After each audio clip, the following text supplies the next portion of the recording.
దేవుని బిడ్డలారా, పేతురు ఎటు చూశాడట? ఎటువైపు చూడాలా? ఆయన అసలు వాస్తవంగా ప్రభు వైపు చూడాలా, యేసు వైపు చూడాలా. అంతలో గాలి వచ్చింది, మధ్యకు వచ్చాడు ఆయన. ఇంకా కొద్దిగా అయితే యేసు ప్రభు దగ్గరికి వెళ్తాడు.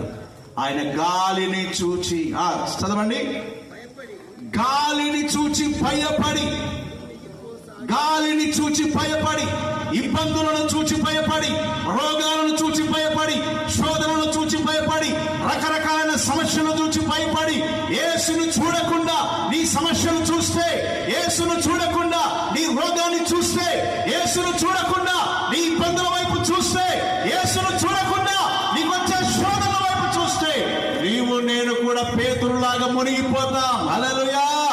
దేవుని బిడ్డలారా, మనము మునిగిపోతున్నామేమో, మన విశ్వాసంలో మునిగిపోతున్నామేమో, ప్రార్థనలో మునిగిపోతున్నామేమో, దేవుని సన్నిధిలో నుండి మునిగిపోతున్నామేమో.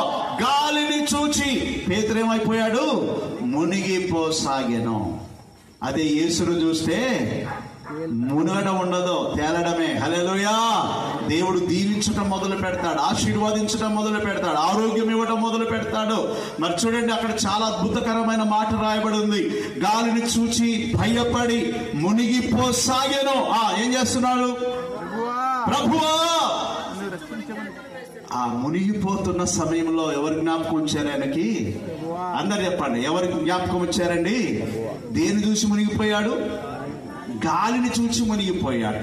అలాగే మనం సమస్యల వలయములో పడి సమస్యలు చూసి మునిగిపోతున్నాం విశ్వాసంలో.